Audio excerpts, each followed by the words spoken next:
सर्वांना नमस्कार. स्वागत आहे श्रवणगंधा या आपल्या यूट्यूब चॅनलवर. कथा आवडली तर लाईक करा आणि चॅनलवर नवीन असेल तर सबस्क्राईब करा. तुझं माझं जमेना, तुझ्या असून करमेना, भाग 38. या भजीवरून मला एक आठवण झाली. प्रज्वल म्हणाला. कसली? बाबा, आपले एक क्लायंट आहेत. सध्या ते बेंगलोरमध्ये आहेत. इथे येऊन जाऊन असतात. त्यांना एकदा महाराष्ट्रीयन जेवण जेवायचं आहे. बाहेर हॉटेलमध्ये न्यायचं तर त्यांचं ते जाऊ शकतात, पण त्यांना घरी जेवायला यायचं आहे. प्रज्वलने सांगितलं. अरे मग बोलव की कधीही. आशा चांगला करते स्वयंपाक. बाबा, आशाचा आणि मायाचा स्वयंपाक फरक बघितला ना, म्हणून तर मी त्यांना काही बोलत नव्हतो. प्रज्वलने बाजू मांडली.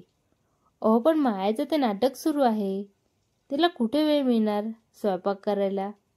राजश्री मध्ये बोलली. मला काही स्वयंपाक करायचा आहे का? मायाने विचारलं. तळलेली भजी घेऊन आली होती. स्वयंपाक असा नाही. प्रज्वल घुटमळला.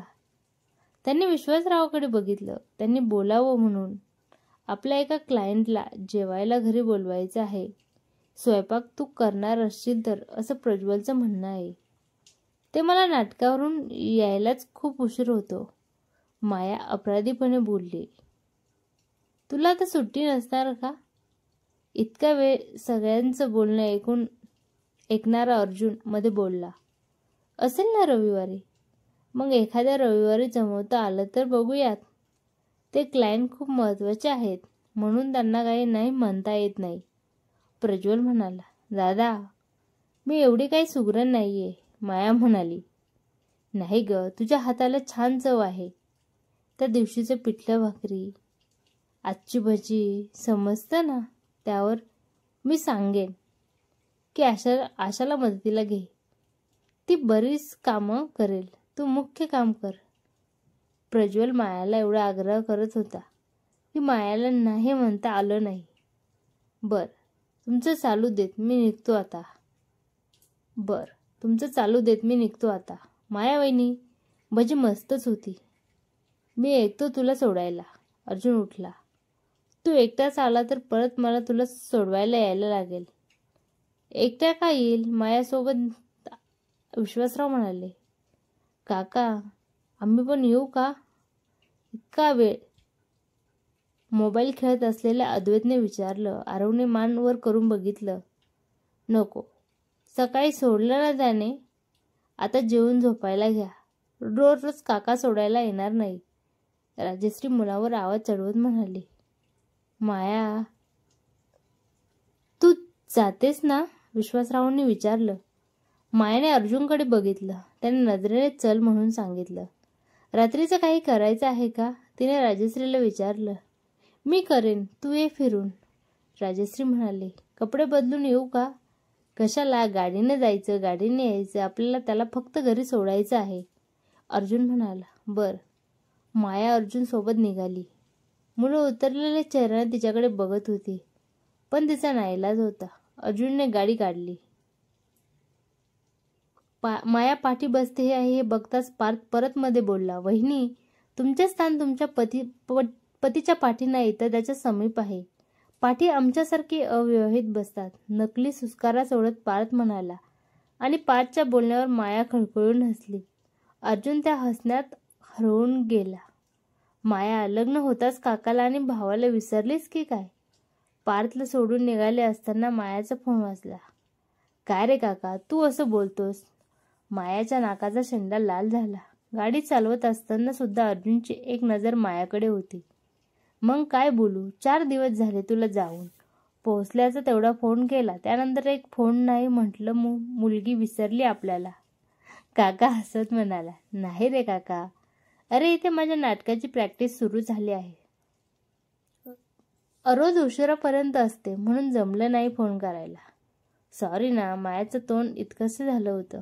आपण कसा घरी फोन केला नाही याची टोचणी तिच्या मनाला लागली होती. एवढी सॉरी बोलायची गरज नाहीये. तू नाही केलास फोन, पण जावई सगळं सांगत होते. त्याने तुला सांगितलं असेलच. तरीही मी फोन केला हे सांगायला की काल लगेचच प्रियांच्या काही टेस्ट झाल्या. आता डॉक्टर काय म्हणतायत ते बघू, पण असं वाटतंय की प्रियांशला चालू शकेल. काकाच्या आवाजातून त्याचा आनंद जाणवत होता. मायाने अर्जुनकडे बघितलं. त्याने लगेचच गाडीचा वेग वाढवला. काका, मी लवकर येऊन भेटून जाईन. प्रियांश आहे का? नाही ग, तो घरी आहे. मी आता जाईन. घरी गेल्यावर सांगतो त्याला फोन करायला. मीच करते माया. मायाने फोन ठेवला. थँक्यू. माया अर्जुनकडे बघत म्हणाली. कशासाठी? माझ्या नातेवाईकांना मारण्याची धमकी देता देता प्रियांश चालू शकेल याचा प्रयत्न करण्यासाठी. माया शेवटी बोललीच. ते ऐकून अर्जुनला वाईट वाटलं. सॉरी त्या शब्दासाठी. त्यावेळेस मला जे सुचलं ते मी बोलून गेलो. अर्जुन अपराधीपणे बोलून गेला. कारण विचारू? मला सगळ्याचा राग आला होता. पिंजऱ्यात अडकल्यासारखं झालं होतं. काहीच सुचत नव्हतं म्हणून असं बोलायचं. मी किती घाबरले होते. त्यासाठी परत एकदा सॉरी. अर्जुन मनापासून बोलला. त्याच्या भावना मायापर्यंत पोहोचल्या.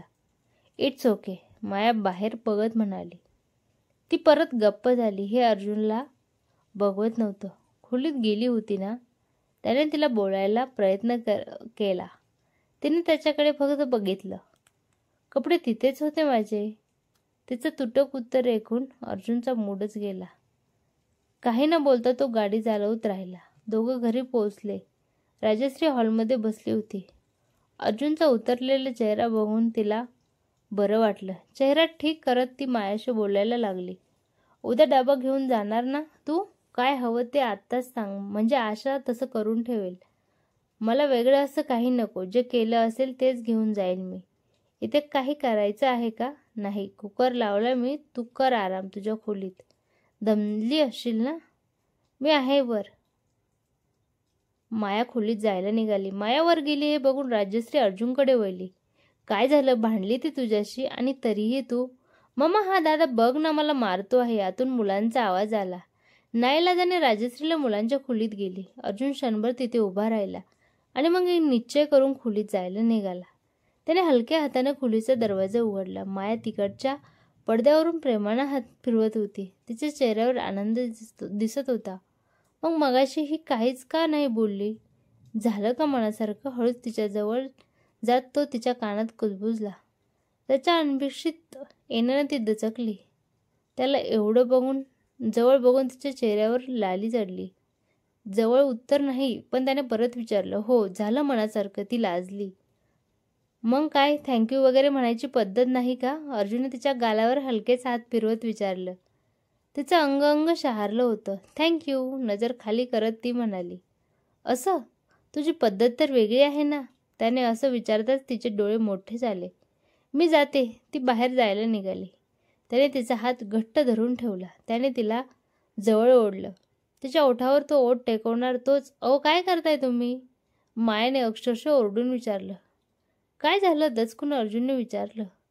त्याने आजूबाजूला बघितलं. तो भिंतीला गाल लावून उभा होता. तो शरमला. काय होतं हे? मायाने कमरेवर हात ठेवत विचारलं. ते खाली. बाबा म्हणाले भिंतीतून आवाज येतो आहे का बघ. मनात येईल ते अर्जुन बोलून गेला. बाबा या खोलीत आले होते. मायाने प्रश्न संपत नव्हते. तू CID मध्ये असल्यासारखी वागू नकोस. खोली कशी दिसते आहे ते सांग. कशी वाटली कथा कमेंट करून नक्की सांगा. आवडली तर लाईक करा आणि चॅनलवर नवीन असेल तर सबस्क्राईब करा. धन्यवाद.